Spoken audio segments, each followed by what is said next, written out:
Shalom, selamat pagi untuk Kak Novelita. Selamat pagi untuk Pak Gama. Selamat pagi untuk teman-teman semua. Kami dari kelompok 6. Adapun kelompok kami terdiri dari 9 orang. Ada Muhammad Muti selaku ketua kelompok. Ada Yuliana KH selaku moderator. Ada Nia Melisa. Ada Marcel Getaluta. Ada Dita.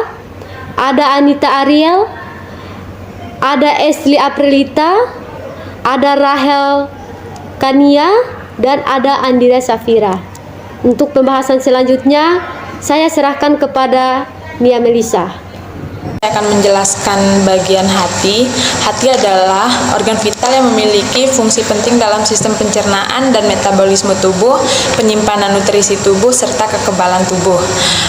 Hati terletak di bagian kanan atas rongga perut di bawah diafragma. Bila dilihat dari mata telanjang, hati memiliki 4 lobus atau bagian. Berikut adalah bagian-bagian hati yang perlu kita ketahui. Tada! Banyak yang mengira bentuk hati seperti ini kan, tapi ternyata tidak. Bentuk hati itu seperti ini. Ini ada 2 gambar. Yang pertama adalah hati bila dilihat dari tampak depan, dan ini bila dilihat dari tampak belakang akan lebih detail. Nah, yang pertama di sini ada lobus kanan. Lobus kanan adalah bagian hati terbesar yang memiliki ukuran 5-6 kali lebih besar dibanding lobus kiri. Lobus kiri memiliki bentuk lebih runcing daripada lobus kanan, dan lobus kiri dan kanan ini dipisahkan oleh ligamen falciform. Selanjutnya ada ini lobus caudatus. Lobus caudatus memiliki ukuran lebih kecil daripada 2 lobus sebelumnya. Letak lobus ini memanjang dari sisi belakang lobus kanan dan membungkus pembuluh darah balik utama atau vena cava inferiori. Dan yang terakhir ada lobus kuadrat. Lobus kuadrat berada lebih rendah di sisi belakang lobus kanan hingga membungkus kantong empedu. Lobus kuadrat dan lobus caudatus jarang terlihat di anatomi hati karena letaknya berada di belakang ini lobus kiri dan kanan. Poin 3. Yang pertama adalah empedu. Empedu adalah zat yang dihasilkan oleh hati yang membentuk proses pencernaan, terutama dalam hal memecahkan lemak yang masuk ke dalam tubuh menjadi asam lemak yang dapat dioles saluran pencernaan. Perharinya hati bisa menghasilkan sekitar 500-600 ml cairan empedu. Empedu dibuat di hati tapi disimpan dalam kantung empedu, yaitu organ kecil pada bagian bawah hati. Cairan ini terdiri dari berbagai komponen termasuk garam, kolesterol, bilirubin. Saat Anda mengkonsumsi sesuatu baik itu makanan maupun minuman, asupan yang masuk ke dalam usus 12 jari alias duodenum akan mengaktifkan hormon dan saraf tertentu sehingga kantong empedu berkontraksi. Karena kontraksi inilah cairan empedu kemudian dapat masuk ke saluran pencernaan, bercampur dengan makanan, asam lambung, serta cairan pencernaan dari pankreas. Campuran dari semua zat ini lah yang akan membantu penyerapan nutrisi di usus sehingga gizi yang dibutuhkan oleh tubuh bisa masuk ke dalam darah. Cairan empedu juga berfungsi untuk menyingkirkan zat-zat sisa pencernaan seperti hemoglobin dari sel darah merah. Fungsi untuk menyingkirkan zat-zat sisa pencernaan seperti hemoglobin dari sel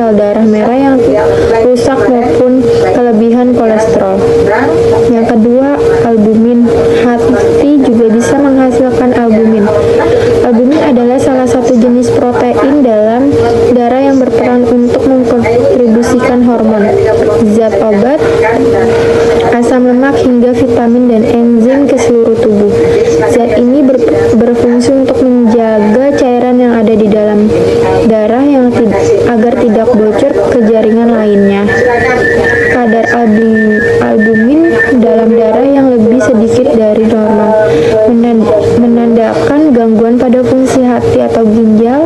Sementara ini, jika kadarnya lebih tinggi dari normal, maka tandanya di tubuh sedang menjadi hidrasi maupun diare yang parah. Baik, di sini saya akan menjelaskan tentang empedu.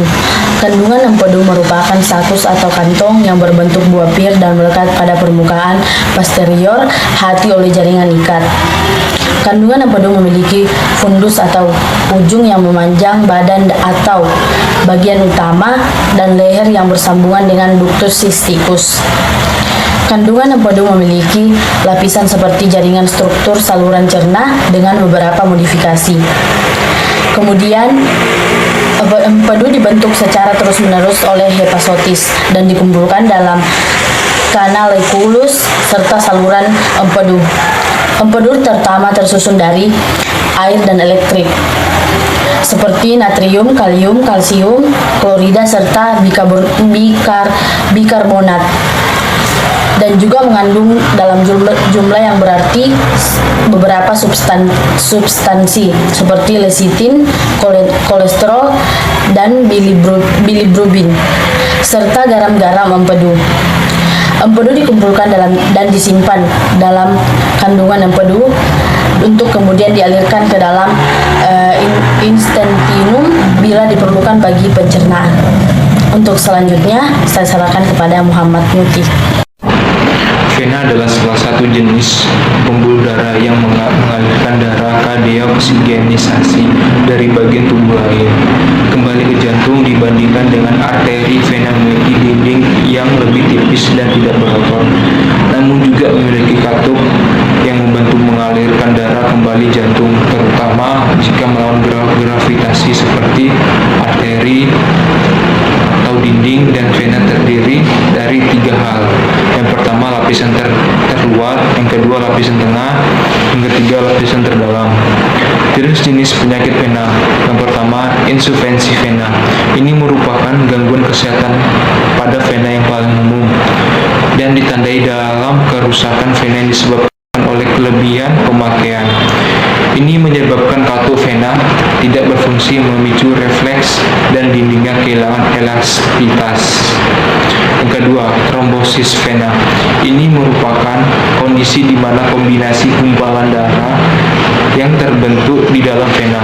Hal ini biasanya mempengaruhi pembuluh darah dari bagian tubuh bagian bawah yang mengakibatkan pembekakan dan rasa sakit. Yang ketiga, hipertensi portal. Hipertensi portal ini adalah kondisi yang ditandai adanya peningkatan tekanan dalam sistem vena portal akibat penyakit hati atau sirosis. Hipertensi portal memicu pengembangan sirkulasi kolateral vena pembuluh darah yang terlihat dan membesar seperti wasir dan varises esophagus.